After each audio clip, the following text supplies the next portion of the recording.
Sir Lord Bingham की जो definition of rule of law है वो कहते हैं कि रूल ऑफ लॉ का एक कंपोनेंट ये भी है कि जो डिस्क्रिशनरी पावर्स हैं वो कम से कम होनी चाहिए लोगों में या इंडिविजुअल्स में जो वेस्टेड हैं। अगर आप उनको एक डिस्क्रेशनरी या आर्बिट्ररी पावर्स नहीं देंगे ना तो वो अपना फंक्शन फुलफ़िल नहीं कर सकेंगे।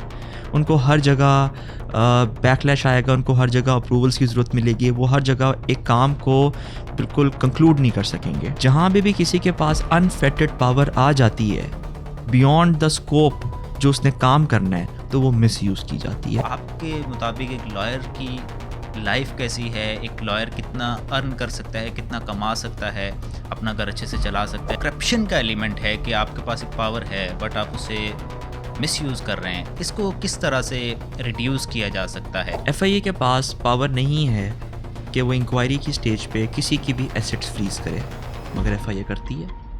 इंक्वायरी की स्टेज पे नहीं कर सकती, इट्स क्लियरली रिटन, इस पे लाहौर हाई कोर्ट की जजमेंट भी है आपके पास। इन्वेस्टिगेशन स्टेज पे कर सकती है, इंक्वायरी स्टेज पे नहीं कर सकती। करना भी है तो प्रोसेस है, कोर्ट में प्रेजेंट करना है, आपके पास उस बंदे को राइट ऑफ हियरिंग देनी है, मगर नहीं देते, कर लेते हैं। अच्छा, कोई सिस्टम ही नहीं है पाकिस्तान में प्रॉपर्टी किसी को देने का। अलॉटमेंट भी है, लीज भी है, सब लीज भी है, फ्री होल्ड भी है, ठीक है ना, सर्विस बेनिफिट में भी मिलती है, ठीक है। बेसिकली हमारा जो सिस्टम है ना वो सिस्टम बहुत मिक्स हो चुका है। इंस्टीट्यूशंस गालपन बहुत बना दी गई है, पावर्स ओवरलैप हो गई, और पावर क्योंकि ओवरलैप हो गई तो हर इंस्टीट्यूशन ने अपने आप को अफर्म करने के लिए अपनी पावर्स को एक बड़े आर्बिट्रेरी और फेटेड अनफेटेड मैनर में इस्तेमाल करना शुरू कर दिया। आके कि अलग अलग एरिया बनाया हुआ, हर कोई अपनी मर्जी से चल रहा है कि प्लॉट का स्टेटस चेंज करने का हमारे इंस्टीट्यूशंस को अपनी आर्बिट्रेरी पावर को यूज़ करते हुए बहुत ज़्यादा शौक है। आई हैव नोटिस दिस कि रेजिडेंशियल को कमर्शियल कर देते हैं, कमर्शियल को रेजिडेंशियल कर देते हैं, चलें वो तो बिल भी ठीक है। एमिनिटी प्लॉट जो पूरी पब्लिक के बेनिफिट के लिए बनाया जाता है उसका स्टेटस चेंज कर देते हैं। हेलो एवरीवन, मैं हूं Hamad Ahmed Khan. Welcome to the Legal Talks, a podcast series of the Legal Forum YouTube channel. आज हमारे साथ इस पॉडकास्ट में जुड़े थे बैरिस्टर उमैर उस्मान, जो कि तकरीबन 10 साल से ज़्यादा का एक्सपीरियंस रखते हैं, प्रैक्टिसिंग लॉयर हैं, सिंध हाई कोर्ट में मेनली प्रैक्टिस करते हैं, civil litigation, family litigation, criminal litigation, सभी में उनकी महारत है। तो आज वो हमारे साथ जुड़े थे और हमारी काफ़ी एक हेल्थी डिस्कशन रही है on a topic arbitrary and miss use of discretionary powers, जो कि इंस्टीट्यूशंस की तरफ से किया जाता है, चाहे वो पुलिस हो, कोई डिपार्टमेंट हो कंसर्निंग टू लैंड, या उसके अलावा कोर्ट्स की डिस्क्रिशनरी पावर्स हों। तो हमने ये सारी चीज़ें डिस्कस की कि किस तरह से डिस्क्रिशन को कम किया जा सकता है, अगर कहीं पे मिसयूज़ हो रही हैं तो उसे किस तरह से रोका जा सकता है। काफ़ी इन्फॉर्मेटिव डिस्कशन रही है, तो आप वीडियो को एंड तक लाजमी देखिएगा, यकीनन आपको बहुत सारी इन्फॉर्मेशन मिलने वाली है। एंजॉय। सर, सबसे पहले तो थैंक यू वेरी मच कि आपने अपना टाइम दिया। तो मेरा पहला क्वेश्चन आपसे ये है कि आप लीगल प्रोफेशन में कैसे आए? आपकी जर्नी क्या क्या रही? आपने अपनी डिग्री कहाँ से की और प्रोफेशन में आप किस तरह से आगे बढ़े? अस्सलाम वालेकुम Hamad, thank you so much for the opportunity. और यार this profession has been just all been natural. मैं तो initially I will be very honest with you, मैं तो ये करना भी नहीं चाहता था, but my father told me and then I took a step into it. And how it started was that सबसे पहले मैंने अपनी LLB की, यूनिवर्सिटी ऑफ लंदन का इंटरनेशनल प्रोग्राम फ्रॉम ज़ैबिस्ट, वहाँ बहुत सीखने को मिला। उसके बाद I went abroad, then I did the legal practice course for a year. Then I wrote a thesis on to do my LLM, to do the masters in advanced legal practice in human rights and terrorism. Thereafter फिर मैं पाकिस्तान आया, फिर कुछ अर्सा मैंने practice किया। Then I went back again, I did the bar and Lincoln's Inn की membership थी। उसके बाद I wrote another thesis on a comparative study on media laws in Pakistan and Britain।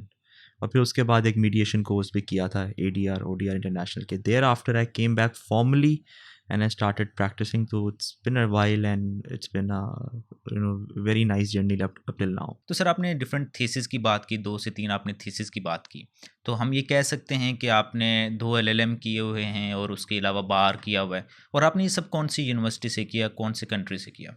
देखिए, आप ये कह सकते हैं कि मैंने एक LLB की हुई है, 2 पोस्ट ग्रेजुएट डिप्लोमास किए हुए हैं और उसके बाद मैंने 2 थीसिस लिखी हुई हैं आपके पास, एक ह्यूमन राइट्स एंड टेररिज्म पे और एक comparative study of media loss की। यहाँ पे क्लैरिफिकेशन ये देना बहुत ज़रूरी है कि आपने जब LLM करना होता है ना, आप एक फुल फ्लैज 1 ईयर LLM के लिए भी जा सकते हैं जिसके 180 क्रेडिट्स होते हैं, या आप एक पोस्ट ग्रेजुएट डिप्लोमा करें जो स्किल बेस्ड कोर्स होता है, जैसे कि बार हो गया या लीगल प्रैक्टिस कोर्स हो गया। That is a vocational training programme basically आपके पास, ठीक है। दैट हैज़ 120 क्रेडिट्स और अगर उसके ऊपर आप एक थीसिस लिखते हो that is an additional 60 credits, तो it gets converted into a masters in bar professional training studies और a masters in advance legal practice. तो आप ये कह सकते हैं कि मैंने 2 masters, 2 skill based post graduate diploma courses, एक LLB और एक मीडिएशन कोर्स किया हुआ है। गया मैं कहाँ था, यहाँ पे तो मैंने आपको बताया University of London international programme था थ्रू ज़ेबेस्ट। उसके बाद I went to the University of West of England Bristol और तकरीबन 2.5 साल 3 साल में उधर ही था और तीनों चीज़ें मैंने वहीं से की थी। I was recommended by one of my seniors, उनका नाम होता था barrister Qasim of Q&A consultants, तो he sent me there and at that time मैं भी बहुत ज़्यादा इस बारे में था कि नहीं मुझे लंदन जाना है और मुझे ब्रिस्टल नहीं जाना, but I would thank him for this in this podcast that he sent me there. It's a wonderful place and a very good place for anyone to go and do their studies, you know, तो sir अभी postgraduate. तक आपका जो professional experience है वो कैसा रहा? क्योंकि हमारा पाकिस्तान में एक बड़ा कभी कभार लॉयर्स को, जो हालांकि ऐसा नहीं है लेकिन थोड़ा सा डिग्रेड किया जाता है, उस नज़र से देखा जाता है कि पता नहीं ये शायद कौन लोग हैं। तो क्या ये ऐसे भी कोई एक्सपीरियंस हुए हैं या क्या एक्सपीरियंस रहा अभी तक? देखिए हमारा, अगर मैं आपको ऑनेस्टली बताऊंगा, जब मैंने 2011-12 में क्या मैंने करना था, तो मैंने तो BBA करना था। तो मेरे फादर ने मुझे बोला था कि why not become a lawyer, तो ये मेरे फादर का आइडिया था। तो जब मैंने लॉ करना शुरू किया इनिशियली, तो मुझे उस ज़माने में हर कोई कहता था ये तो लीगल इंडस्ट्री अब बूम पे आई है कि हर किसी को वकील बनना है आपके पास। वकालत पढ़ना और वकालत करने में 2 मुख्तलिफ चीज़ें हैं, हम उस पर बाद में आएंगे। मगर उस वक्त बिल्कुल आप बिल्कुल सही कह रहे हैं कि जब मैं किसी को बताता था कि मैं लॉ कर रहा हूँ, तो मुझे कहते थे लॉ कर रहे हो, वकील कौन बनता है, लॉयर कौन बनता है। तो over the course of the years एक तो इंडस्ट्री चेंज हो गई, प्रोफेशन चेंज हो गया। दुनिया भर में तो ये गोल्डन कॉलर प्रोफेशन है, हमारे यहाँ पे ख़राब हो गया था आफ्टर 2009-10 ऑनवर्ड्स।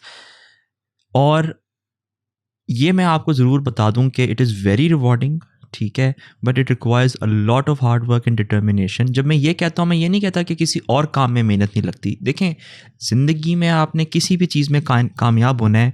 एक बड़ी फेमस सेइंग है, ये भी मेरे फादर मुझे बताते थे, उनके ऑफिस में लगी हुई होती थी कि strive for excellence not wealth, wealth follows excellence. तो आप जितना बेहतर होते हो अपने काम में, आपको काम करना आता है तो काम आता है और फिर आप उसमें ग्रो करते रहते हैं।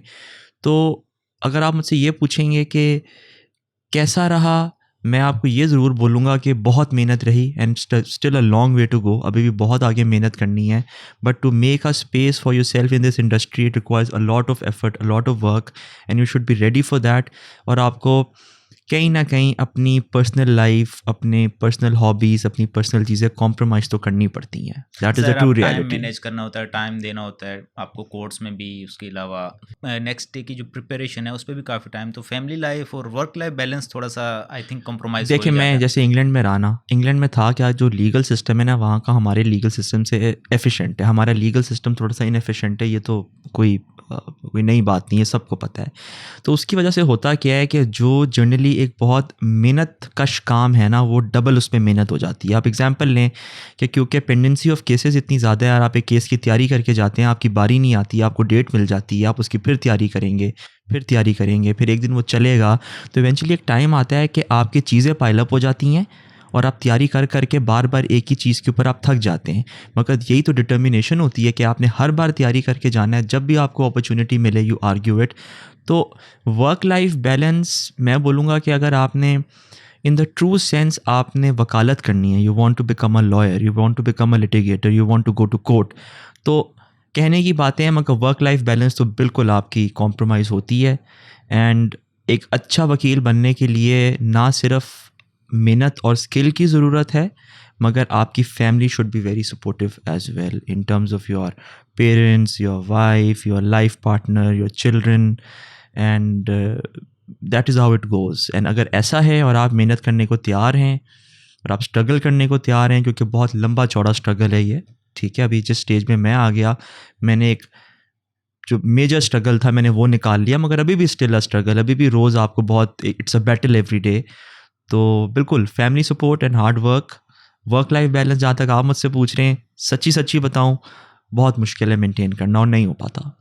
अच्छा सर, मैं अभी हम जो टॉपिक है हमारा आज का उस पे आता हूँ, जो जी। टॉपिक ये है कि arbitrary and miss use of discretionary powers जो कि इंस्टीट्यूशंस के पास हैं या इंडिविजुअल्स के पास हैं, जी। गवर्नमेंट ऑफिसर्स के पास हैं। तो मैं स्टार्ट करूँगा सर, लॉर्ड बिंगम की जो definition of rule of law से, वो कहते हैं कि रूल ऑफ लॉ का एक कंपोनेंट ये भी है कि जो डिस्क्रिशनरी पावर्स हैं वो कम से कम होनी चाहिए लोगों में या इंडिविजुअल्स में जो वेस्टेड हैं।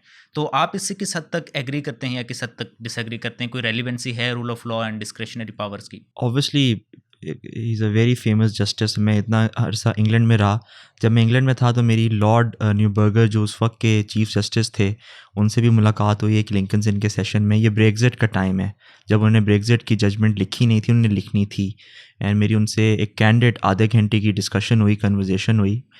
देखें, ये समझने के लिए ना पहले आपको ये समझने की ज़रूरत है कि स्टेट के अंदर जो पिलर्स होते हैं ना वो क्या हैं। एक आपका पार्लियामेंट है जो कानून बनाता है, एक आपकी जुडिशरी है जो उसकी इंटरप्रिटेशन देती है, और एक आपका एग्जीक्यूटिव है जो उसको इम्प्लीमेंट करता है। अब जो पार्लियामेंट है, जब वो कोई भी कानून बनाता है, वो कोई भी स्टैचू बनाता है, वो उसको फ्लेक्सिबल रखता है इन द सेंस कि उस स्टैचू के अंदर जो इंस्टीट्यूशन बनता है, उस इंस्टीट्यूशन के पास पावर होती है कि वो रूल्स एंड रेगुलेशंस बनाए अपने। वो इंस्टीट्यूशन अपने रूल्स एंड रेगुलेशंस बनाता है, आइडली स्पीकिंग उसको एज पर द लॉ अपनी स्टैचूटरी पावर्स के अंदर रह के बनाना होता है। और इंस्टीट्यूशन देखें तो इंस्टीट्यूशन तो एक बॉडी है ना, एक अथॉरिटी है ना, वो तो एक बार बन गई। अब उसके अंदर लोग अपॉइंट किए जाएंगे जो एग्जीक्यूटिव होंगे, जो उसकी इम्प्लीमेंटेशन करेंगे। तो जहाँ तक बात है कि पावर लिमिटेड होनी चाहिए या पावर अनलिमिटेड होनी चाहिए, इसका जवाब हमारा मेरी नज़र में ये है कि देखें, अगर आप उनको एक डिस्क्रेशनरी या आर्बिट्ररी पावर्स नहीं देंगे ना, तो वो अपना फंक्शन फुलफ़िल नहीं कर सकेंगे। उनको हर जगह बैकलैश आएगा, उनको हर जगह अप्रूवल्स की ज़रूरत मिलेगी, वो हर जगह एक काम को बिल्कुल कंक्लूड नहीं कर सकेंगे। मगर अगर वही पावर आपके पास एक बहुत ही आर्बिट्ररी और अनफेटेड तरीके से दे दी जाए, तो देखें, ये ह्यूमन नेचर है आपके पास। कहा जाता है ना, आपके पास, मैंने एक इंटरव्यू सुना था गालिबन यूनिलीवर की सीईओ का, उन्होंने कहा था कामयाब होने के लिए आपको हम्बलिशियस होना चाहिए, हम्बल भी होना चाहिए, एम्बिशियस भी होना चाहिए। तो जहाँ पे भी किसी के पास, ये ह्यूमन नेचर है कि जहाँ पे भी किसी के पास अनफेटेड पावर आ जाती है बियॉन्ड द स्कोप जो उसने काम करना है, तो वो मिसयूज़ की जाती है। और बहुत से लोग तो ऐसे भी होते हैं आपके पास, या बहुत से इंस्टीट्यूशंस में तो हमारे मुल्क में ऐसा भी होता है कि वो पावर विद इन लिमिट होती है, मगर उसको एक अनफेटेड तरीके से इंटरप्रेट किया जाता है, यूज़ किया जाता है, और फिर वहाँ पे हमारी जुडिशरी आ जाती है जो उसकी इंटरप्रिटेशन करके चीज़ों को वापस ऑन ट्रैक लेके आती है। तो हमारे मुल्क में हमारी जुडिशरी को बड़ा क्रिटिसाइज़ किया जाता है, बट मैं on a very honest note आपको बताऊं कि हमारे मुल्क का जो सिस्टम है, जिस तरह ये मुल्क चलता है, यहाँ पे you should really commend the जजेस कि वो किस तरह इस सारे सिस्टम के अंदर चीज़ों को फिर भी एक मैनेज्ड तरीके से रेगुलेट करते हैं। It is a lot of work. आप उस कुर्सी पे बैठे हैं, आप कभी सोचें तो it is a lot of effort. तो बिल्कुल आपकी बात सही है, होनी चाहिए, बिल्कुल होनी चाहिए, कंट्रोल में होनी चाहिए। और आपने ये इंश्योर करना चाहिए कि इंस्टीट्यूशन में जो एग्जीक्यूटिव बैठा हुआ है उसको ये बात पता है कि मैंने इसको किस नेचर के लिए यूज़ करनी है। तो सर, इसमें एक फेमस सेइंग है कि power corrupts and absolute power corrupts absolutely.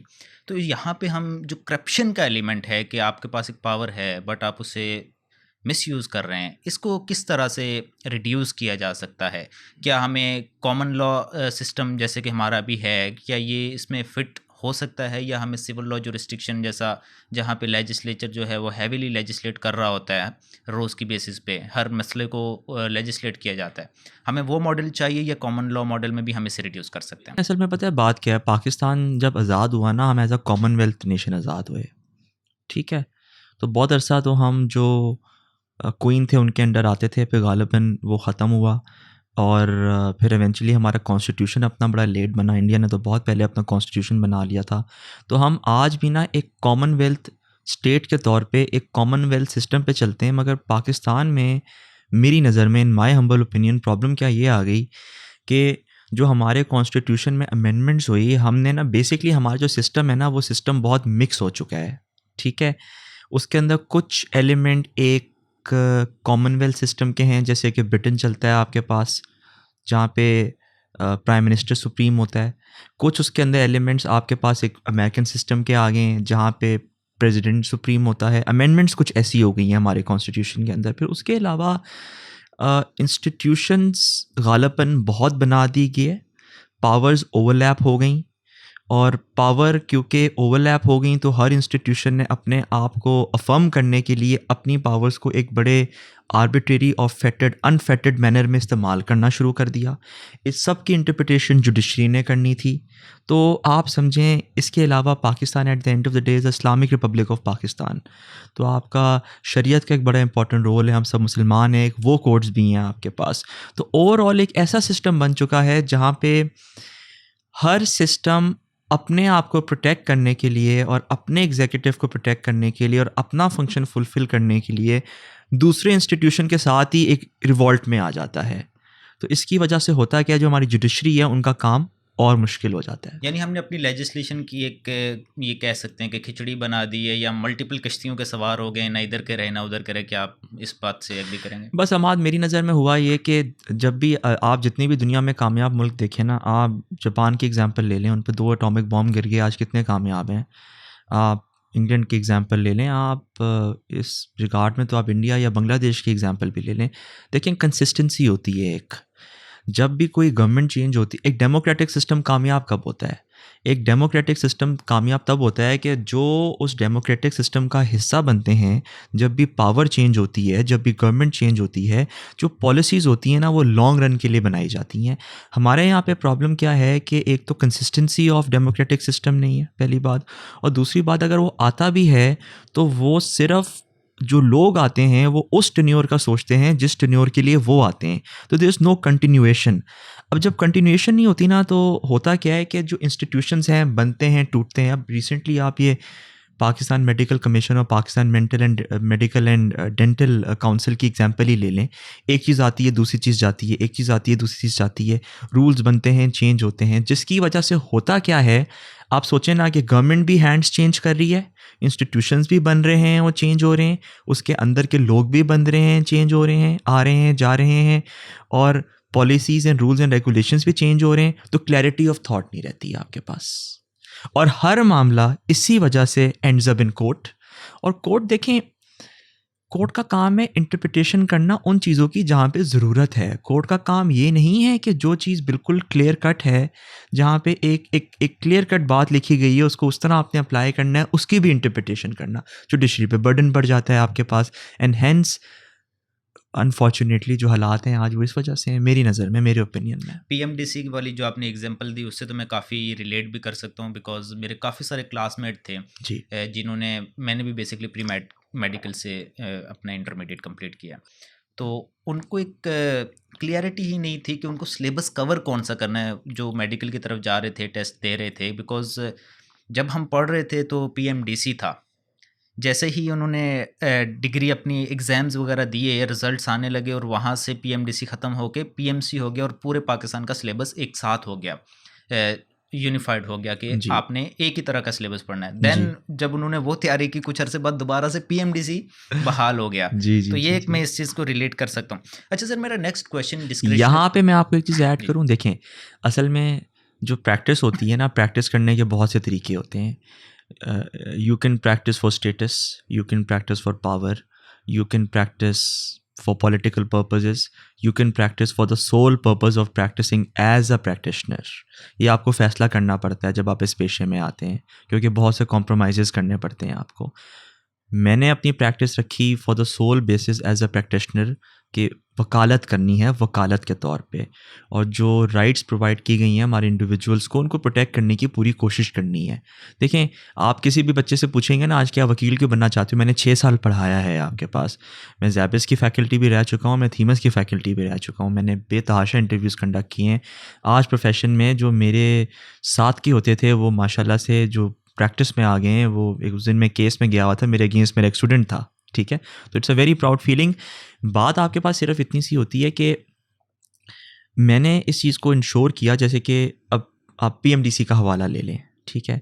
एक बड़ी कंट्रोवर्शियल चीज़ पीएमडीसी के अंदर है, जिसके अंदर मैंने एक स्टूडेंट के बिहाफ पे एक रिट पिटिशन फाइल करके लॉ भी चैलेंज किया हुआ है कि अगर मैं ड्यूल नेशनल हूँ, मेरे पास पाकिस्तानी नेशनैलिटी भी है, फॉरेन नेशनैलिटी भी है, और वो फॉरेन नेशनैलिटी है जो मुझे पाकिस्तान सिटीजनशिप एक्ट 1951 अलाउ करता है रिटेन करने को, और मैं पाकिस्तान में मेडिकल कॉलेज में एडमिशन लेना चाहता हूँ, तो आप मुझे as a foreign national treat करेंगे या as a Pakistani national treat करेंगे? वो डेफिनेशन ऐसी कुछ है कि वो मुझे as a foreign national treat करते हैं, जबकि मेरा राइट है, मेरा हक है, I hold a Pakistani passport as well. तो देखें, कहने का मकसद है, आपकी बात बिल्कुल, मैं सिर्फ ये बात मैंने इस चीज़ का हवाला दिया कि इस सब के अंदर जब स्टैचू बनता है, उस स्टैचू में इंस्टीट्यूशन बनता है और इंस्टीट्यूशन को पावर मिलती है, और वो इंस्टीट्यूशन की जो पावर है वो एग्जीक्यूटिव सही से यूज़ नहीं करता, या क्लैरिटी ऑफ थॉट नहीं होती। ज़रूरी नहीं है कि एग्जीक्यूटिव गलत है। आप देखें ना, system is changing hand so much कि एग्जीक्यूटिव वो क्या करे, एग्जीक्यूटिव क्या करे?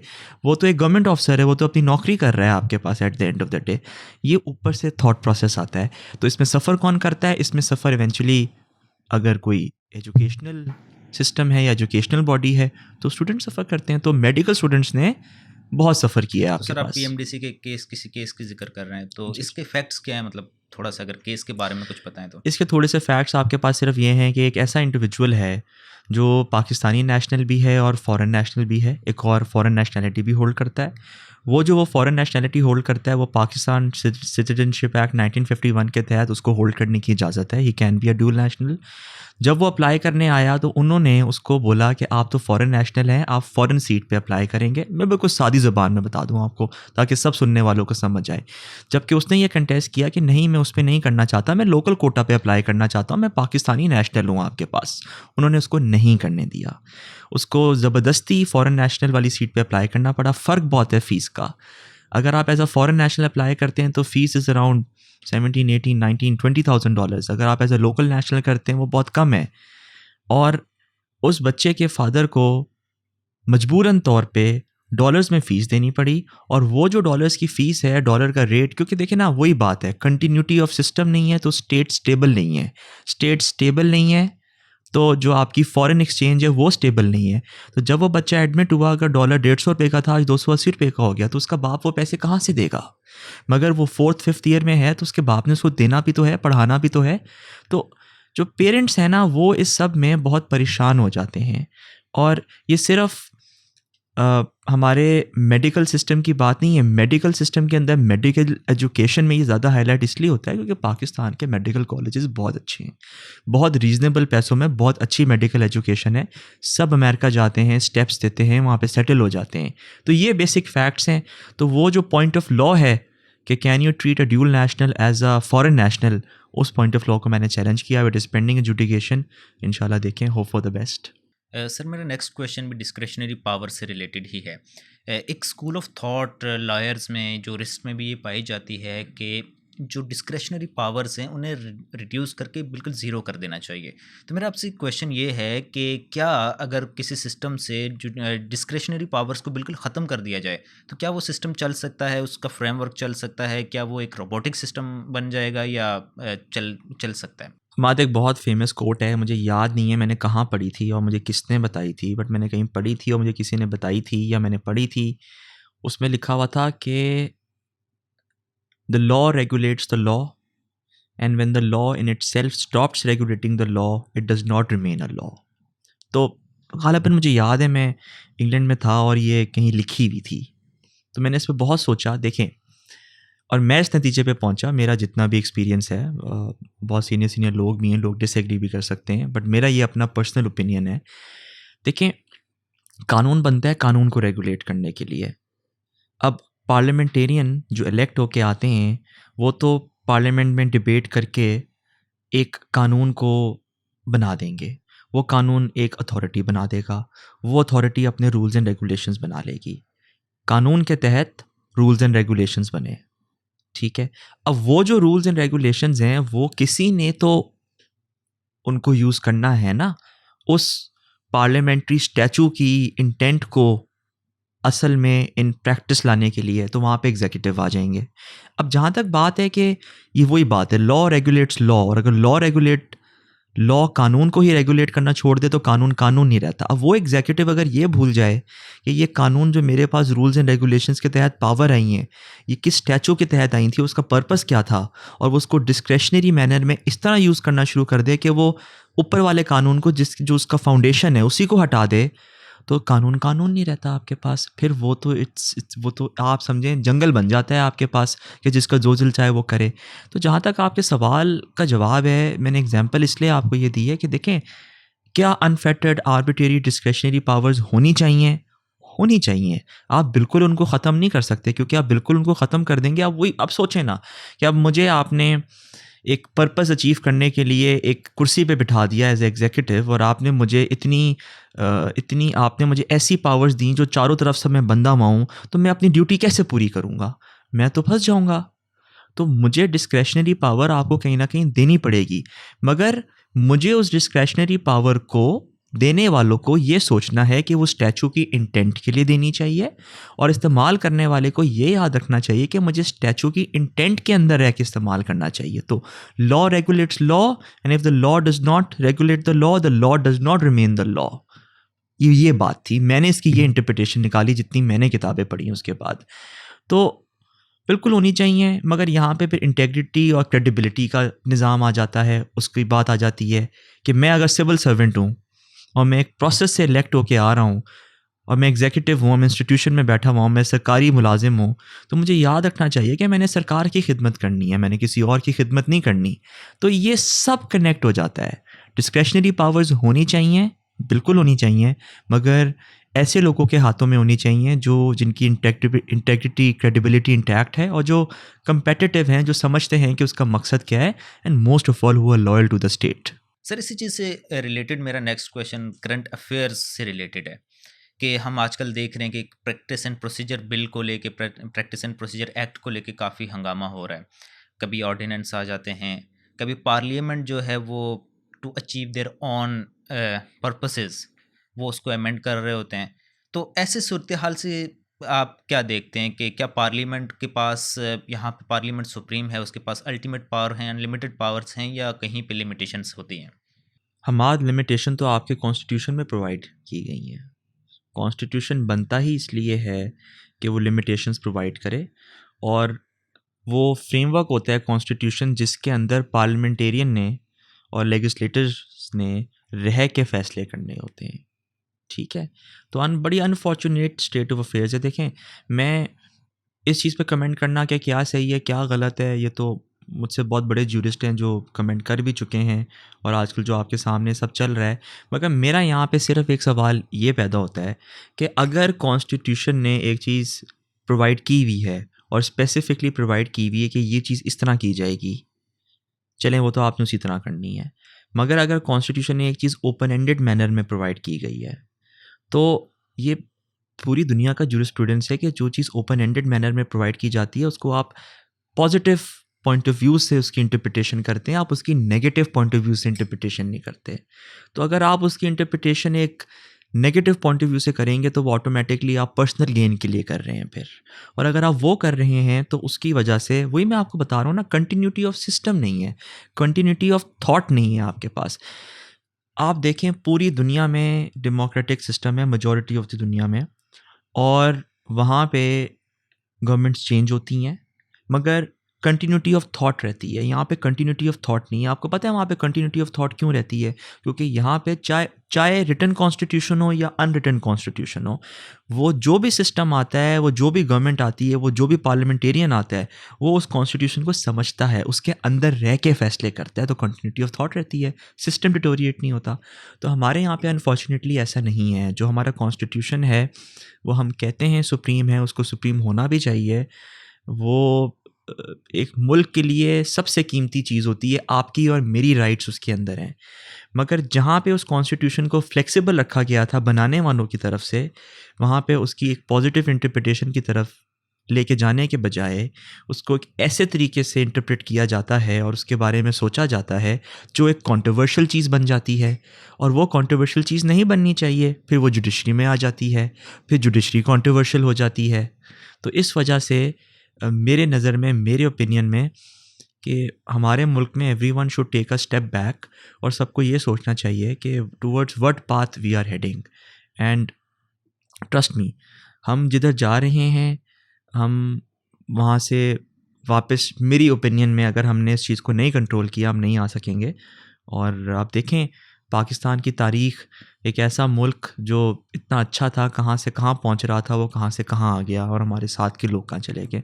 तो बिल्कुल डिसअपॉइंटमेंट होती है, क्योंकि एज ए इंडिविजुअल जिसने फ़ैसला किया हुआ है कि उसने पाकिस्तान में रहना है और पाकिस्तान में ही काम करना है, उसने पाकिस्तान छोड़ के नहीं जाना, तो आपको बिल्कुल परेशानी होती है। But at the end of the day ये हमारा मुल्क है, ये हमारे लिए है और हम ग्रो करेंगे। कभी अल्लाह ताला ने हमें अपॉर्चुनिटी दी तो हम इंश्योर करेंगे कि जो आज मैं आपको कह रहा हूँ उसको मैं एक्चुअल प्रैक्टिस भी लाऊँ। तो सर, बीइंग अ लॉयर, मैं आपसे कोर्ट से ही शुरू करूँगा, मिसयूज़ ऑफ डिस्क्रेशनरी पावर्स पे। जैसे कि हम देखते हैं कि कोर्ट में जज साहब किसी भी कोर्ट के प्रिजाइडिंग ऑफिसर होते हैं और वो अपने इंटेलेक्ट, लीगल माइंड के हिसाब से फैसला करते हैं, जो एट द एंड हम उसे भी डिस्क्रेशन कह ही सकते हैं, क्योंकि उनकी जो इंटेलेक्ट, उनका जो माइंड डिसाइड करेगा वही उन्होंने अपनी जजमेंट लिखनी है। तो ये भी एक डिस्क्रेशनरी पावर और मिसयूज़ भी हो सकती है। तो अगर कोई जज विलिंगली मैलिफाइड इंटेंशंस के साथ कोई इस पावर को मिसयूज़ करता है, कोई ऐसी जजमेंट पास करता है जो कि अकॉर्डिंग टू लॉ नहीं है, तो उस सूरत में जो एग्रीव्ड पर्सन है उसके पास क्या राइट रहता है, क्या रेमेडी वो अचीव कर सकता है? क्या उस जज साहब के खिलाफ, प्रिजाइडिंग ऑफिसर के खिलाफ कोई कंप्लेंट्स हो सकती हैं, अपील्स हो सकती हैं, क्या हो सकता है? देखिए, हम आज ये समझने के ना आपको थोड़ा सा सिविल सिस्टम में जो आपको बताना पड़ेगा। देखें, मैं आपको बड़ी एग्जांपल लेता हूँ छोटी सी। ये जो आप एग्जांपल दे रहे हैं ना, ये एग्जांपल ये तो हम पहुंच गए कि जज साहब ने जानबूझ के एक मेलाफाइड फ़ैसला लिया। तो ये जो उनका ओथ है और जो उनकी इंटेग्रिटी और क्रेडिबिलिटी है और जिस पर्पस के लिए उनको बिठाया गया था इंसाफ करने के लिए, तो वही डिफ़ीट हो गया। ठीक है। मगर होता क्या है कि इस तरह बहुत कम होता है। बहुत दफ़ा होता क्या है, क्योंकि देखिए जो लीगल जूरिस्प्रूडेंस होती है ना, वो over the course of the time develop होती रहती है। कुछ चीज़ें इस्टेब्लिश्ड हैं आपके पास, या तो स्टैचू में लिखी हुई हैं, या वो सुप्रीम कोर्ट की तरफ से इस्टेब्लिश्ड हैं, या वो दुनिया भर के जूरिस्प्रूडेंस से इस्टेब्लिश्ड हैं। तो वो तो उसके मुताबिक ही डिसाइड की जाती हैं। जिसके अगेंस्ट डिसाइड होती है वो तो ऑब्वियसली हमेशा बोलेगा कि मेरे ये अगेंस्ट जैसा डिसाइड लिख के। हुई है। ज़ाहिर है, क्लाइंट तो क्लाइंट होता है, क्लाइंट तो यही बोलता है। ठीक है। एंड फिर आपके पास राइट ऑफ अपील होती है, फर्स्ट अपील होती है, सेकंड अपील होती है। अगर आपकी सेकंड अपील लाई नहीं करती तो आप कॉन्स्टिट्यूशनल पिटिशन में आ सकते हैं, आप सुप्रीम कोर्ट तक जा सकते हैं, वो आप सब कर सकते हैं। ठीक है। और हर फोरम पे अगर कोई स्टैब्लिश चीज़ होगी इन स्टैचू या एज पर, अब जैसे कि फॉर एग्जांपल आप पावर ऑफ अटर्नी की बात ले लें, बड़ी सिंपल सी चीज़ है। जिसने आपको पावर ऑफ अटर्नी दी है, जब उसकी डेथ होगी वो पावर ख़त्म हो जाती है। जिसने आपको पावर अटर्नी दी है, अगर वो पावर आपके पास, आप पब्लिक नोटिस दे दें या आप उसको कम्युनिकेट कर दें, सुप्रीम कोर्ट ऑफ पाकिस्तान की जजमेंट है, stands null and void, cancelled. Registered है तो कोर्ट से भी कैंसिल करा लें। अब स्टैब्लिश जूरिस्प्रूडेंस है आपके पास। अब आप इसको ही कॉन्फ्लिक्ट करेंगे और आप हाईएस्ट फोरम तक भी चले जाएंगे तो कुछ होगा नहीं आपके लिए। So at the end of the day आपका हक है, आप अपनी पूरी लीगल रेमेडी अवेल करें। मगर बहुत दफ़ा ऐसे फैसले होते हैं जो जिन पे जूरिस्प्रूडेंस स्पेसिफिकली डेवलप नहीं होता। अब मेरे पास एक केस है, मैं आपको हवाला दूं कि अगर मैं किसी फ़ोटोग्राफ़र को हायर करता हूँ और मैं उसको कहता हूँ कि आप मेरे बिहाफ पे इस मॉडल की तस्वीर खींचें, ठीक है, और मैं फ़ोटोग्राफ़र को भी पैसे देता हूँ और मैं मॉडल को भी पैसे देता हूँ, तो अब उस तस्वीर का मालिक कौन है? मॉडल है, फ़ोटोग्राफ़र है, या मैं हूँ? कानून में इसके अंदर प्रोवाइड किया गया है आपके पास, मगर उस कानून की इंटरप्रिटेशन नहीं हुई हुई। अब इस तरह की चीज़ के ऊपर आपके पास इंटेलेक्चुअल माइंड अप्लाई की जाती है, और जब इंटेलेक्चुअल माइंड अप्लाई की जाती है, जो प्रिजाइडिंग ऑफिसर होता है, देखिए वकीलों का काम होता है उसको गाइड करना।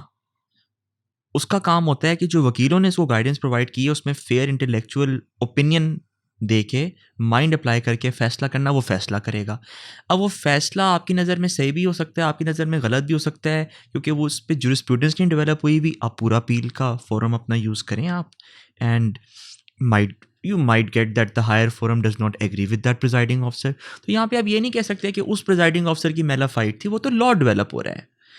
मेलाफाइड वहाँ पे आती है जहाँ पे एक क्लियर कट चीज़ स्टैब्लिश्ड है, या जहाँ पे जो कोर्ट का डेकोरम है कि हर किसी को इक्वल अपॉर्चुनिटी मिलनी है, या जहाँ पे जज बायस है due to any reason whatsoever, वहाँ मेलाफाइड आ जाती है।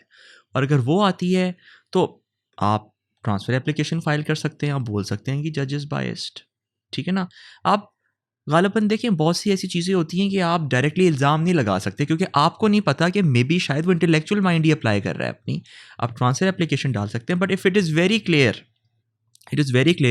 तो फिर तो ये आपकी फेयर ट्रायल की राइट इनकी इन्फ्रिंजमेंट है ना, as provided by the constitution of Pakistan. तो फिर आप रिट जुरिसडिक्शन में आ सकते हैं, उसमें आके आप ये चीज़ पुट फॉरवर्ड कर सकते हैं। जनरली हमारे मुल्क में ये जजेस के हवाले से नहीं होता, ये एग्जीक्यूटिव की पावर्स के हवाले से होता है, तो उसमें आप रिट जुरिसडिक्शन में आते हैं। तो सर रिट जुरिस्डिक्शन तो ठीक है, वो एक लीगल फोरम है, आपने फैसले को इम्प्यून करना है, चैलेंज करना है। बट मैं ये चाह रहा हूँ कि अगर हमें क्लियर कट पता है कि बिकॉज जजेस प्रिजाइडिंग ऑफिसर्स आर ह्यूमंस, ठीक है, ह्यूमन नेचर से उनके साथ भी सारी चीज़ें एसोसिएटेड हैं।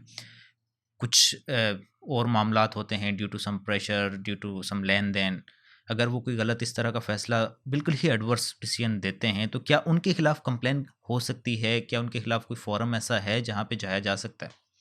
देखिए, बात सिर्फ इतनी सी है कि बिल्कुल ही कोई गलत फ़ैसला हो गया जिसमें मेलाफाइड है, आप अपना फिर भी अपील प्रोसीजर ही फ़ॉलो करेंगे और आप हायर फोरम आपके लिए ज़रूर आपका सुनेगा और आपके लिए करेक्ट करेगा। मैं आपको जैसे बता रहा हूँ कि हमारे मुल्क में ना लोग हमारी जुडिशरी को बहुत क्रिटिसाइज़ करते हैं, इतना करना नहीं चाहिए क्योंकि लोग ये नहीं अंडरस्टैंड करते कि हमारे मुल्क की जुडिशरी वो काम भी कर रही है जिसको करने की ज़रूरत नहीं है।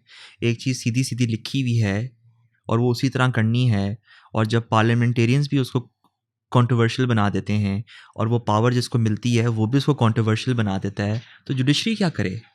तो जुडिशरी को एक्सेस वर्क करना पड़ रहा है, वो काम करना पड़ रहा है जो काम लिखा हुआ है कि आपने जिस तरह करना है। तो इसलिए आपको पूरा अपना अपील प्रोसीजर फॉलो करना है। अगर आप उस जज की स्पेसिफिकली आप कंप्लेन करना चाहते हैं, ठीक है, बिल्कुल आपके पास ऑप्शन होता है क्योंकि eight the end of the day उनकी भी एक बॉडी होती है जो उनको रेगुलेट करती है। आप जुडिशल कमीशन के पास जा सकते हैं, आप कंप्लेन कर सकते हैं, मगर you have to be very certain about that, then you need to have proof. आप किसी के ऊपर जाके इल्ज़ाम नहीं लगा सकते कि इसने लेन देन की, इसने गलत फ़ैसला किया, ये इन्फ्लुएंस में आया विदाउट हैविंग स्पेसिफिक प्रूफ। तो वो है तो बिल्कुल ठीक है, आप अपनी राइट एक्सरसाइज करें। वो नहीं है तो me as a lawyer and when a client comes to me as well, I say that इल्ज़ाम डालना बड़ा आसान है, आपको प्रूफ भी। साबित करना बड़ा मुश्किल काम जी है। इसमें लॉर्ड डेनिंग जी जी, की तो एक आप मुझे प्रोसेस फॉलो करें। जी, लॉर्ड डेनिंग की मुझे एक फेमस जजमेंट में उन्होंने अपनी ये लिखा था कि जब एक आई थिंक किसी ओपिनियन था किसी वकील साहब का, उस पे जो क्लाइंट ने चैलेंज किया कि इन्होंने गलत ओपिनियन दिया है और उस पे डैमेजेस क्लेम किए, तो लॉर्ड डेनिंग की उसमें बड़ी एक फेमस जजमेंट है। उन्होंने कहा था कि जो ओपिनियंस हैं वो गलत हो भी सकते हैं, बट इसका ये मतलब नहीं है कि आप वो जो है गलत गाइड किया गया है या मेलाफाइडली गलत हुए हैं। बिल्कुल और उन्होंने जजेस की एग्जांपल दी, उन्होंने कहा अपनी एग्जांपल देते हुए कि हम भी बहुत सारे डिसीजंस देते हैं जो कि सम टाइम ऊपर वाली कोर्ट्स जो है, हायर कोर्ट्स हैं, वो हमसे एग्री नहीं करती और हमारी जो जजमेंट्स हैं उन्हें सेट असाइड कर दिया जाता है। तो इसका ये तो मतलब नहीं है कि हमारा कोई मेलाफाइड था और हम पे डैमेजेस क्लेम किए जाएं कि बिल्कुल। हमने गलत फैसला दिया और उस गलत फैसले की वजह से किसी ने कुछ सफ़र किया और डैमेजेस क्लेम देखें, हो। आप इसकी एग्जांपल ले लें, डॉक्टर होता है। अब डॉक्टर 10 मरीज़ों का इलाज करता है, ऑपरेशन करता है, कोई बच जाता है, कोई नहीं बच पाता। तो आप डॉक्टर के ऊपर तो ब्लेम नहीं कर सकते ना, अनटिल अनलेस आप मेडिकल नेग्लिजेंस प्रूफ करें। तो देखें, इल्ज़ाम लगाना किसी के ऊपर बड़ा आसान होता है, मगर उसको साबित करना बहुत मुश्किल होता है। हमारे मुल्क में मेजॉरिटी ऑफ द पॉपुलेशन की ये गलत कंसेप्शन है कि यहाँ पे कौन से फ़ैसले होते हैं, यहाँ पे कौन सा इंसाफ मिलता है। ऐसा नहीं है। आप उन सब लोगों को मैं बोलूँगा मेरे दफ्तर आएँ, यहाँ पे लॉ जर्नल्स लगे हुए हैं, हर महीने लॉ जर्नल छपते हैं, उनमें फ़ैसले आते हैं, फ़ैसले होते हैं, और वो फ़ैसले लोगों को इंसाफ भी मिलता है, लोग खुश भी होते हैं उससे। मगर क्योंकि पेंडेंसी ऑफ केसेस बहुत ज़्यादा है और जुडिशरी के ऊपर वर्कलोड बहुत ज़्यादा है और सिस्टम में कंटिन्यूटी नहीं है, तो आप जुडिशरी को सोलली इसके लिए ब्लेम नहीं कर सकते। It's the entire system that has to be blamed. और उस सिस्टम का देखें, क्योंकि वकील जो होता है ना, आपके पास वकील सिस्टम का हिस्सा होता है, उसमें हम भी कहीं ना कहीं गलत हैं आपके पास, बिल्कुल मैं एक्सेप्ट करता हूँ, मगर the system needs to change. और लॉर्ड डेनिंग की जो आप बात कह रहे हैं, आप बिल्कुल सही बात कह रहे हैं। ये वेरी फेमस कोटेशन मुझे याद आई जब आपने इसका जिक्र किया। सर, नेक्स्ट एग्जीक्यूटिव्स का इंस्टीट्यूशन जो कि पब्लिक डीलिंग में सबसे आगे होता है, आगे रहता है, लॉ इन्फोर्समेंट एजेंसी है, पुलिस। तो क्या इसमें किस तरह के आपको केसेस नॉर्मली प्रैक्टिस के दौरान देखने को मिलते हैं? Miss use of discretionary powers, because इनके पास काफ़ी ज़्यादा पावर्स होती हैं पुलिस के पास, और वो मिस यूज़ भी की जाती हैं ड्यू टू वन और अदर रीज़न। तो किस तरह के केसेस प्रैक्टिस में हमें ज़्यादा देखने को मिलते हैं? हमाद, हमारे यहाँ पे मैंने नोट किया है, जब भी कोई इंस्टीट्यूशन अपनी पावर को मिसयूज़ करता है ना, वो हमेशा किसी ना किसी पॉलिटिकल इंटरवेंशन की वजह से करता है। ठीक है, पॉलिटिकल इंटरवेंशन हो, कोई नॉन पॉलिटिकल इंटरवेंशन हो, मगर इंटरवेंशन एग्जिस्ट करती है तो मिसयूज़ होती है पावर। वो जब इंटरवेंशन होती है, वो इंटरवेंशन उस एग्जीक्यूटिव को, उस इंडिविजुअल को, बात सिर्फ पुलिस की नहीं है, एफआईए है, नैब है, ठीक है, एंटी करप्शन है, आपके एफआईए के साइबर सेल हैं, वो उस एग्जीक्यूटिव को या तो प्रेशराइज कर देती है वो इंटरवेंशन। लेकिन दो तरह के लोग होते हैं ना, एक जो खुद काम नहीं करते और जो एक दूसरे काम करने वाले को काम नहीं करने देते। इट्स वेरी बड़ा फेमस चीज़ है, हर किसी को ये बड़े लोग कोट करते हैं। या तो वो उसको उसका काम नहीं करने देते, उसको प्रेशराइज कर देते हैं, या तो उसको कोई फ्रिंज बेनिफिट दिखा देते हैं कि ये करोगे तो ये मिलेगा, या तो टू बी वेरी ऑनेस्ट उसको उस प्रिडिकेमेंट में डाल देते हैं कि हर किसी की बीवी होते हैं, बच्चे होते हैं, फैमिली होती है, ज़िंदगी गुजारनी होती है, हर इंसान अपना भी सोचता है, ठीक है, कि ये करो, ये नहीं करोगे तो वो होगा। तो यहाँ से मिसयूज़ ऑफ पावर होती है। या ऐसा कुछ नहीं होता, वो बंदा खुद इस काबिल नहीं होता कि वो उस कुर्सी पे बैठे, उस जगह पे बैठे, मगर मैंने आपको बोला, क्योंकि system over the years develop ही नहीं हुआ, सिस्टम ही इतना वीक है, वो वहाँ तक पहुँच जाता है और फिर वो उसका फ़ायदा उठाता है। तो सर, बात सिर्फ इतनी सी है कि होता है जनरली जो केसेस आते हैं हमारे पास, I do a lot of white collar crime, ठीक है, FIA, NAB, anti corruption, policing matters भी होते हैं आपके पास। गलत एफआईआर काट दी जाती हैं जो फिर इवेंचुअली क्लास सी हो जाती हैं, मगर उस वक्त उस बंदे की इज़्ज़त नफ्स हर्ट कर देते हैं, आप घर से आके उसको घसीट के उठा के ले जाते हैं। तो बिल्कुल ये किया जाता है आपके पास हमारे मुल्क में।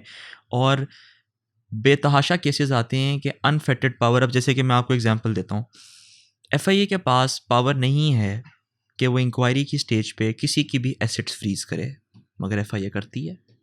इंक्वायरी की स्टेज पे नहीं कर सकती, इट्स क्लियरली रिटन, इस पे लाहौर हाई कोर्ट की जजमेंट भी है आपके पास। इन्वेस्टिगेशन स्टेज पे कर सकती है, इंक्वायरी स्टेज पे नहीं कर सकती। करना भी है तो प्रोसेस है, कोर्ट में प्रेजेंट करना है आपके पास, उस बंदे को राइट ऑफ हियरिंग देनी है, मगर नहीं देते, कर लेते हैं। तो दिस इज़ वन एग्जाम्पल।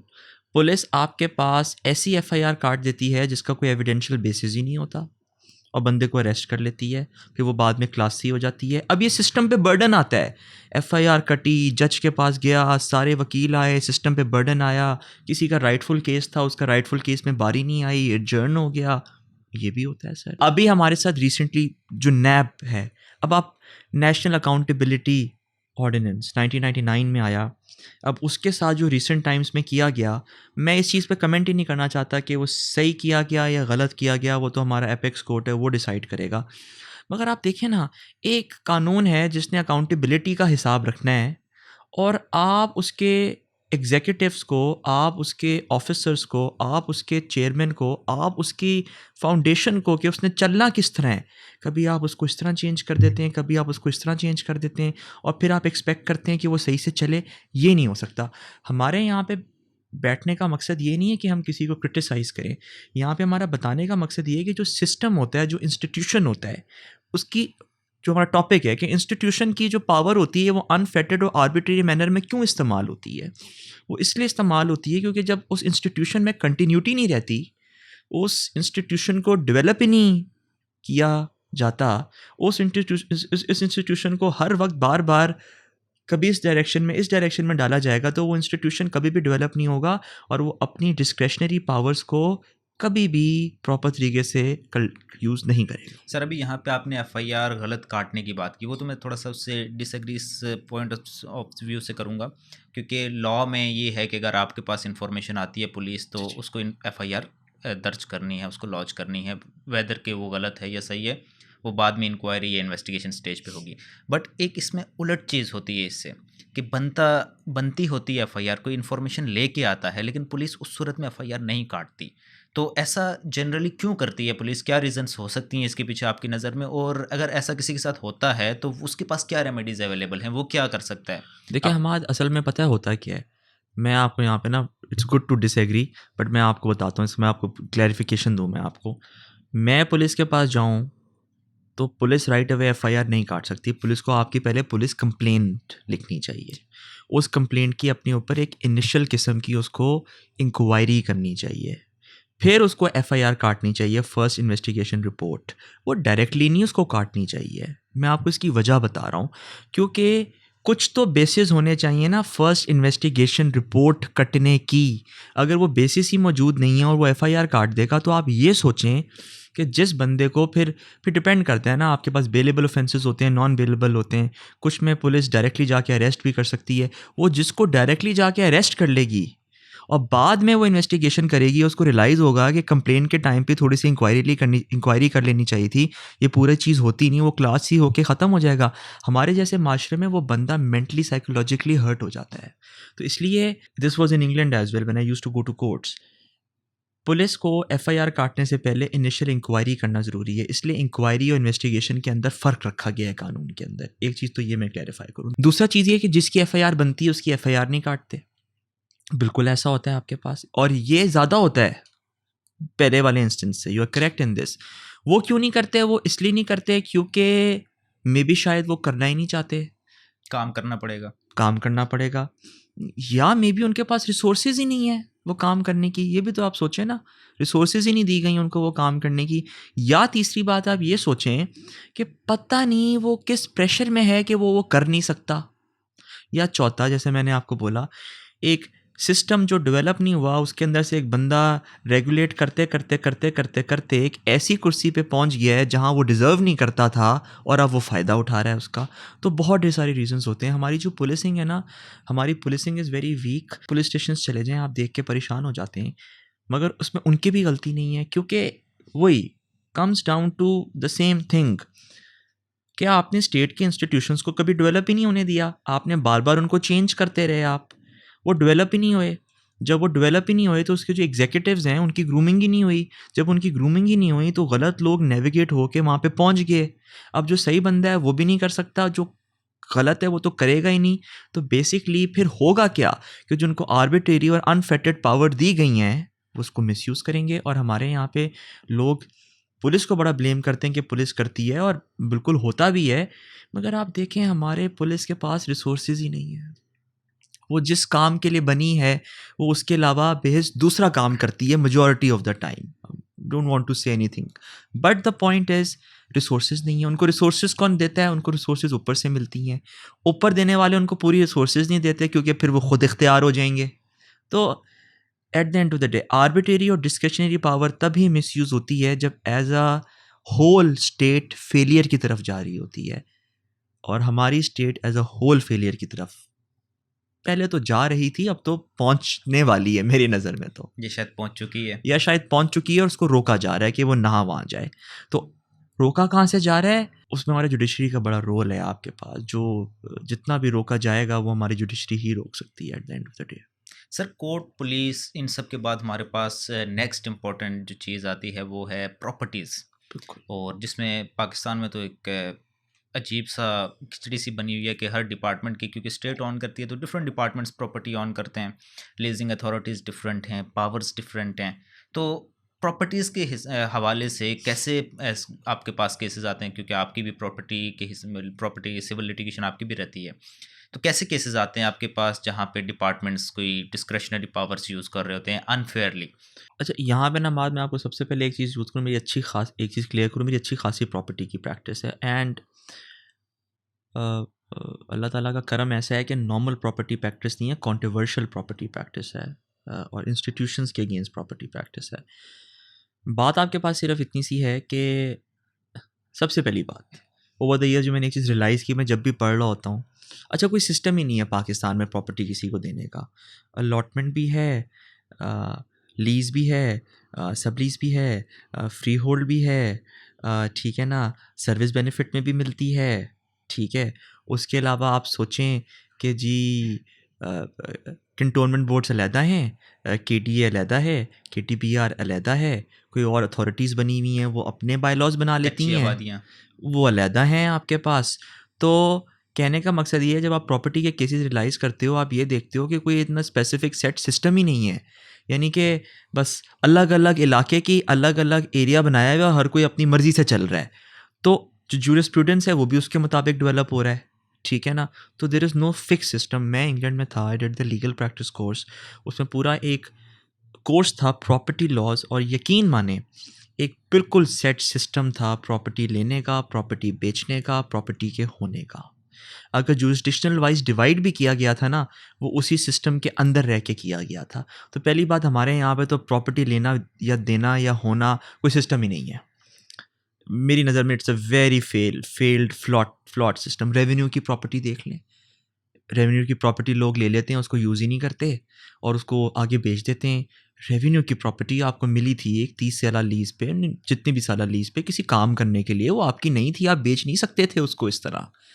ठीक, कोई अप्रूवल का सिस्टम, तो पहली बात तो कोई सिस्टम नहीं है। दूसरी बात जो बहुत बड़ा मसला है और जिसमें अनफॉर्चुनेटली कराची तो बिल्कुल ही ख़राब हो गया और लाहौर हो रहा है, और अब इस्लामाबाद जो बचा है वो भी करने की कोशिश करते हैं, मगर यहाँ पे हमारे कोर्ट्स की, इस्लामाबाद हाई कोर्ट और सुप्रीम कोर्ट को आपको बड़ा सलूट करना चाहिए कि उन्होंने CDA को, कैपिटल डेवलपमेंट अथॉरिटी को, बड़ा अंडर कंट्रोल रखा हुआ है और वो नहीं होने देते, वरना वहाँ पे जो ग्रीन स्पेसेस हैं वो भी ना रहें। एक बहुत बड़ा इशू यहाँ पे ये आ जाता है कि प्लॉट का स्टेटस चेंज करने का हमारे इंस्टीट्यूशंस को अपनी आर्बिट्रेरी पावर को यूज़ करते हुए बहुत ज़्यादा शौक है। आई हैव नोटिस दिस कि रेजिडेंशियल को कमर्शियल कर देते हैं, कमर्शियल को रेजिडेंशियल कर देते हैं, चलें वो तो बिल भी ठीक है। एमिनिटी प्लॉट जो पूरी पब्लिक के बेनिफिट के लिए बनाया जाता है, उसका स्टेटस चेंज कर देते हैं। अच्छा, अब कुछ ऐसे कानून हैं जिनमें इजाज़त है स्टेटस चेंज करने की, बड़ा स्ट्रिक्ट प्रोसीजर है, उस प्रोसीजर को फॉलो नहीं करते। कुछ ऐसी जगहें हैं जहाँ पे आप कर ही नहीं सकते, आपके पास राइट ही नहीं है, मगर उसको कर देते हैं और फिर उसको आगे बेच देते हैं। ऐसा कोई सर आपके पास केस आता है ऐसे या कोई आया? बेतहाशा केसेस हैं मेरे पास, ठीक है, और ऐसे मेरे पास बहुत कंट्रोवर्शियल केस भी कोई है। एग्जांपल आप देखें ना, फॉर एग्जांपल मैं कोई स्पेसिफिकली चीज़, ऑब्वियसली आपके पास कॉन्फिडेंशियलिटी मेंटेन करनी होती है, this is a public podcast में मेंशन नहीं कर सकता, बट अब फॉर एग्जांपल हम आप एग्जांपल लें, कोई भी बंदा सुन रहा है इसकी एग्जांपल ले। आपका घर है, आपने वो घर लिया 25 30 40 साल पहले, आपने वो घर लिया, आपके दादा ने लिया। जब आपने वो घर लिया तो आपको बताया गया है कि जी आपके घर के साथ जो प्लॉट है ना, वो कमर्शियल प्लॉट नहीं है। सालों गुजर के आपको बताया गया कि ये एमेनिटी प्लॉट है, ठीक है। अब एमेनिटी प्लॉट पे कुछ भी बन सकता है, आप मस्जिद बना दें, आप पार्क बना दें, आप डिपेंड करता है कि वो रेजिडेंशियल एरिया तो स्कूल बनाना है या नहीं बनाना, मगर स्कूल भी बन सकता है, ठीक है ना। आप कोई भी चीज़ बना सकते हैं, that is for the benefit of the public at large. One fine day आप उठें, आपको पता चले कि साथ कंस्ट्रक्शन हो रही है और आप पता करवाएं तो पता चले यहाँ तो कमर्शियल प्लाजा बन रहा है, आपको कैसा लगेगा? सोचें। अब ये जो भी बंदा ये सुन रहा है वो सोचे कि उसके घर के साथ ये हो, आपको कैसा लगेगा?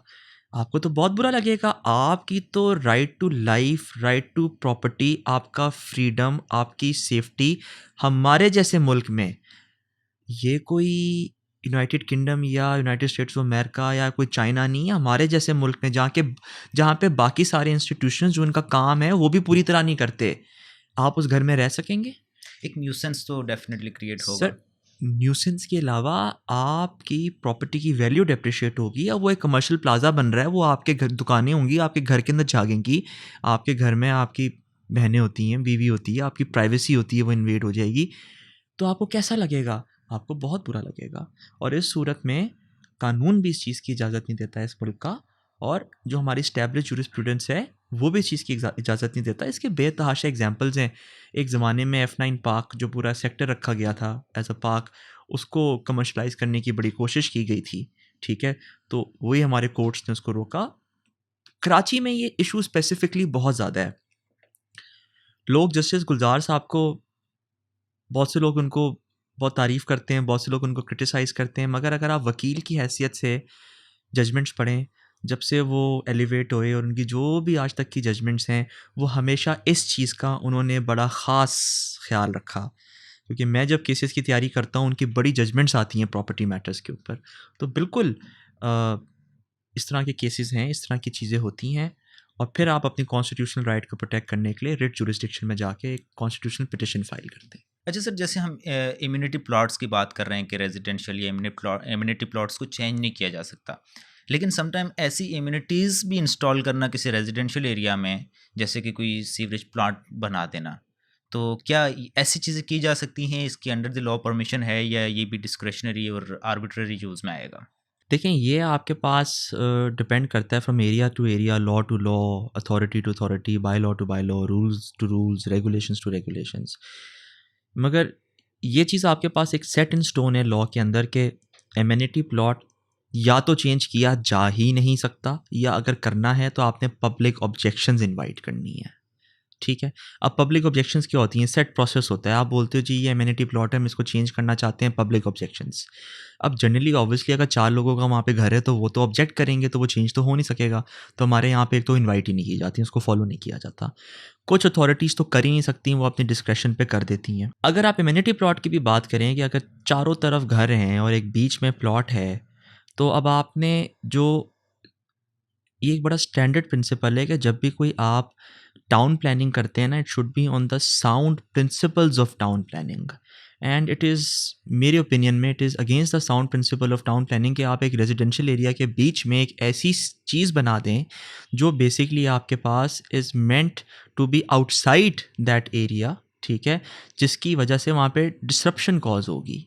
तो जहाँ तक आपके सवाल का जवाब है कि एमेनिटी प्लॉट, देखें एमेनिटी का तो मतलब है कि ऐसी जगह जो benefit of the public at large के लिए यूज़ की जाएगी। अगर आप इसकी इंटरप्रिटेशन करें कि सीवेज ट्रीटमेंट प्लांट या कोई भी ऐसी चीज़, क्या वो benefit of the public at large है? हाँ, बिल्कुल benefit of the public at large है। मगर आपने sound principles of town planning के ऊपर करना है ना, कि क्या वो चीज़ रेजिडेंशियल एरिया के बीच में, क्या under the sound principles of town planning and urban development, does it make sense? In all honesty, it does not make sense. तो आपको उसको कोई ऐसी चीज़ बनानी चाहिए जो टाउन प्लानिंग प्रिंसिपल के साथ कोइंसाइड करे। अगर आप अपनी आप कह सकते हैं ज़िद में आके आप बोलेंगे कि जी चलें, आप जो हम करना चाह रहे हैं आप हमें करने नहीं दे रहे, तो हम यही बनाएंगे, तो at the end of the day वो भी इन सम वे और दी अदर आपके पास is a misuse of your arbitrary powers. Sir, इसके अलावा जैसे कि गवर्नमेंट ज़मीनें हैं, गवर्नमेंट लैंड्स हैं, रोड्स हैं, हाईवेज़ हैं, इनकी क्या रेगुलेशंस हैं, या इनमें क्या किया जा सकता है, क्या नहीं? और अथॉरिटीज़ जो हैं वो किस तरह से मिसयूज़ करती हैं अपनी पावर्स को, अपने डिस्क्रेशन को, maybe to benefit someone else, खुद को, अपने ऑफिसर्स को, या किसी को भी ना भी बेनिफिट करना चाहें, तो ऐसी क्या जो चीज़ें वो करते हैं वहाँ पे जो उन्हें नहीं करनी चाहिए? आप हमाद आप मैं मुझे अपॉर्चुनिटी मिली, अल्लाह ताला ने दिया मेरे वालिद साहब की बदौलत कि मैं 2.5-3 साल इंग्लैंड में रहा, ठीक है।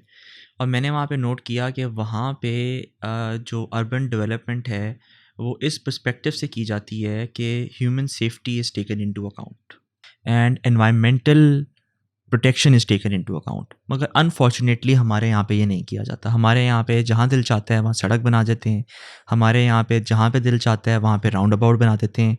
और क्योंकि हमने अपनी जो पुलिसिंग है इन terms of the traffic regulation, वही बात हो गई कि इंस्टीट्यूशन कैसे डेवलप होगा जब स्टेट के अंदर कंटिन्यूटी नहीं है, कंटिन्यूटी ऑफ थॉट ही नहीं है, वो डेवलप ही नहीं हुआ।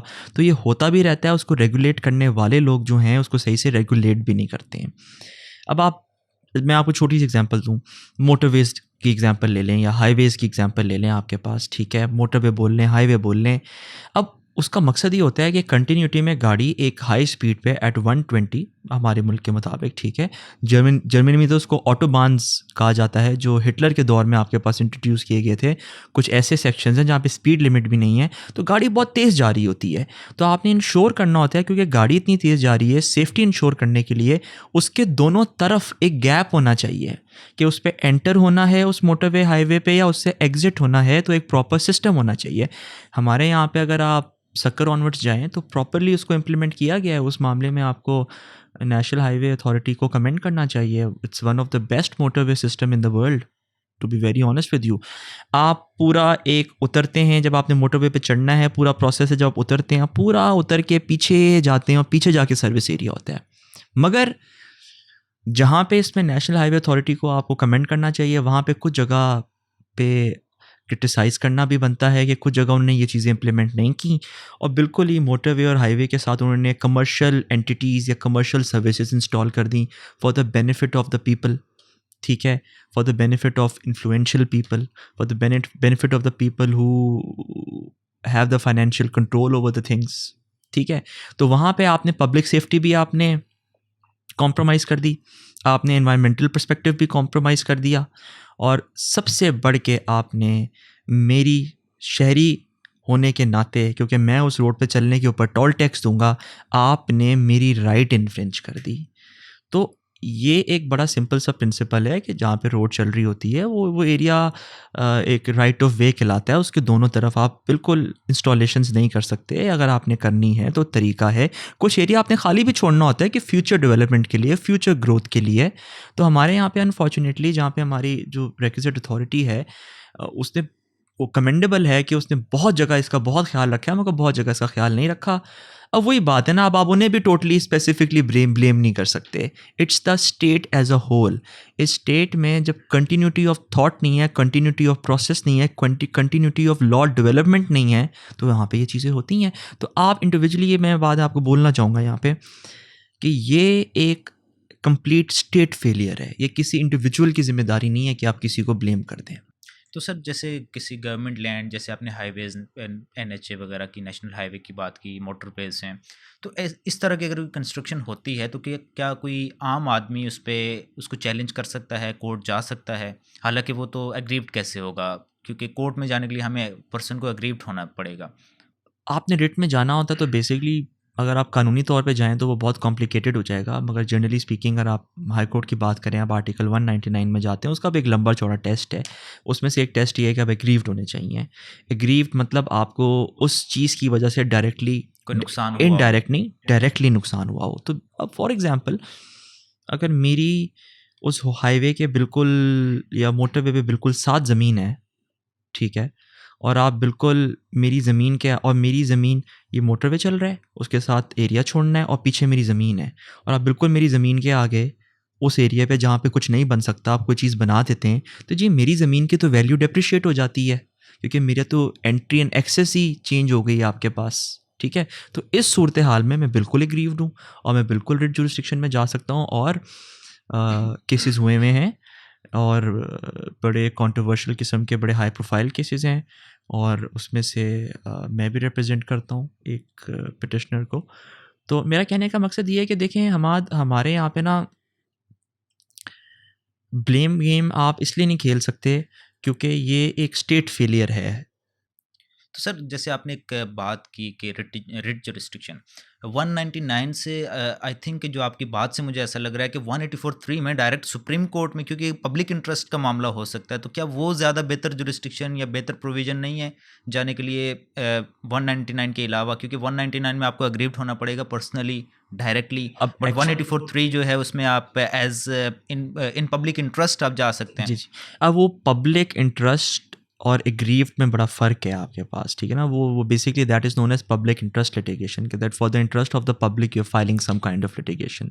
देखिए, आपने फोरम तो एग्जॉस्ट करने होते हैं ना, आप डायरेक्टली तो सुप्रीम कोर्ट नहीं जा सकते। आपको तो पहले तो रेक्विजिट अपने हाई कोर्ट में जाना पड़ेगा, उनकी कॉन्स्टिट्यूशनल जुरिस्डिक्शन एग्जिस्ट करती है आपके पास, ठीक है ना। फिर आप उसको एग्जॉस्ट करके आप सुप्रीम कोर्ट जाएंगे, तो आइडली स्पीकिंग जो सिस्टम ऑफ द लॉ है आपने वो फॉलो करना है ना, एक चीज़। हाँ, देखें, बहुत जगह अब जो ऐसी अपॉर्चुनिटी होती है कि आप 184(3) में भी आप सुप्रीम कोर्ट जा सकते हैं और जाया जा सकता है, मगर इट इज़ ऑलवेज़ रिकमेंडेड कि आप जिस सूबे में बिलोंग करते हैं आप उस सूबे के हाई कोर्ट से होते हुए जाएं। अच्छा, अब आपने पब्लिक इंटरेस्ट लिटिगेशन की बात कर दी। देखें, अब अगर पब्लिक इंटरेस्ट लिटिगेशन है ना, तो उसमें आप डायरेक्टली एग्रीव्ड नहीं हैं, आप उसमें इनडायरेक्टली एग्रीव्ड हैं। हमारे मुल्क में पब्लिक इंटरेस्ट लिटिगेशन में एक केस एडमिट कराना और एक केस चलाना, वो सिर्फ उसी सूरत में चलता है या उसी सूरत में एडमिट होता है कि it is something which affects not a small proportion of the public but everyone in the country. वरना अदरवाइज जो पाकिस्तान का हिसाब किताब है, क्योंकि यहाँ पे जनरल लिटिगेशन की पेंडेंसी इतनी ज़्यादा है, तो पब्लिक इंटरेस्ट लिटिगेशन आपके पास कहीं ना कहीं अंडरमाइन हो चुकी है। तो इसीलिए आइडली प्रेफरेबल ये है कि as a citizen of the state public interest litigation में तो आप सिर्फ तब जाएं जब आप उसको सस्टेन भी कर सकें, क्योंकि यहाँ पे चीज़ों को सस्टेन करना बड़ा मुश्किल होता है। मगर अगर आप एग्रीव्ड हैं और कोई आपकी राइट इन्फ्रिंज हो रही है जो आपको कॉन्स्टिट्यूशन ऑफ पाकिस्तान प्रोवाइड करता है, आप बिल्कुल उसके लिए स्टेप लें, आप कोर्ट्स को अप्रोच करें। कोर्ट्स सुनते भी हैं, फ़ैसला भी करते हैं, इन मुश्किल हालात में भी हमारे कोर्ट्स बहुत, क्योंकि देखें हम तो वकील हैं ना, हम तो रोज़ कोर्ट जाते हैं, हम उस जज को देखते हैं कि जो रोज़ आके बैठता है और इतने केसेस सुनता है। इट्स वेरी डिफ़िकल्ट आपके पास हमारे जैसे सिस्टम में। तो बिल्कुल एक इस्टेब्लिश्ड और बेहतर स्टेट में इंसाफ लेना आसान है, हमारे जैसे मुल्क में इंसाफ लेना नामुमकिन नहीं है, मुश्किल ज़रूर है मगर मिलता है, ये मैं आपको बता रहा हूँ। सर इंडिया में एक क्लासिफिकेशन है केसेस की, PIL जिसे कहते हैं, पब्लिक इंटरेस्ट लिटिगेशन, जिसकी जुरिस्डिक्शन जो है डिस्ट्रिक्ट जज के पास है। तो क्या आप समझते हैं कि पाकिस्तान में भी ऐसी कोई क्लासिफिकेशन होनी चाहिए जो कि लोअर कोर्ट्स एक्सरसाइज कर सकें, पर्टिकुलरली डिस्ट्रिक्ट जजेस के पास जैसे इंडिया में है? क्या उनके पास भी पब्लिक इंटरेस्ट लिटिगेशन की जुरिस्डिक्शन होनी चाहिए, जो कि अभी तक नहीं है? देखिए हमारे असल में पता है कि आप जब पब्लिक इंटरेस्ट लिटिगेशन में जाते हैं ना, तो वो ऑटोमेटिकली कॉन्स्टिट्यूशन से लिंक हो जाती है, क्योंकि पब्लिक का जो इंटरेस्ट है वो तभी इन्फ्रिंज हो रहा होगा at a large scale for the entire country जब कोई कॉन्स्टिट्यूशनल राइट इन्फ्रिंज हो रही होगी। तो यानी कि जब कहने का मकसद ये है कि अगर आप डिस्ट्रिक्ट लेवल पे आप ये अलाउ करेंगे पाकिस्तान में, तो आप उनको कहीं ना कहीं आप यहाँ से लेके आएँ या वहाँ से लेके आएँ, जुरिस्प्रूडेंस को पढ़ें, तो कहीं ना कहीं आप उनको रिट जुरिस्डिक्शन की पावर्स दे रहे हैं। अब कहने का मकसद ये है कि जो रिट जुरिस्डिक्शन की पावर्स होती हैं वो बहुत ब्रॉड होती हैं। इंडिया में और हमारे यहाँ पे एक बहुत बड़ा फ़र्क है। इंडिया का जुडिशल सिस्टम हमसे बहुत बेहतर है, इंडिया का जुडिशल सिस्टम हमसे बहुत ज़्यादा डेवलप्ड है। इंडिया में 10 मसले होंगे मगर इंडिया में कंटिन्यूटी ऑफ सिस्टम रही है, तो वहाँ की जो जुडिशरी है वो बहुत डेवलप हो चुकी है।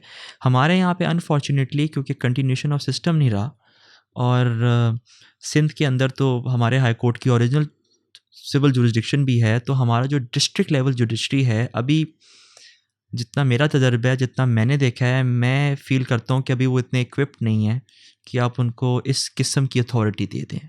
तो अगर आपका वैसा सिस्टम हो तो बिल्कुल वाई नॉट, बट हमारे जैसे मुल्क में for now I think it is not recommended. Sir हमारे टॉपिक के हिसाब से तो मेरे पास इतने ही क्वेश्चन थे जो मैं आपसे पूछना चाहता था, बट एक जनरल क्वेश्चन मैं आपसे ये पूछना चाहूँगा कि आपकी अभी तक जितनी भी प्रैक्टिस रही है, कौन कौन से एरियाज़ में आप प्रैक्टिस करते हैं, और आपके मुताबिक एक लॉयर की लाइफ कैसी है, एक लॉयर कितना अर्न कर सकता है, कितना कमा सकता है, अपना घर अच्छे से चला सकता है, नहीं? क्योंकि मैं ये पूछने का मकसद ये है कि अक्सर स्टूडेंट्स, लॉ एस्पायरेंट्स वो मुझसे ये क्वेश्चंस करते हैं, तो मैं आपका व्यू लेना चाह रहा हूँ इस सब पे।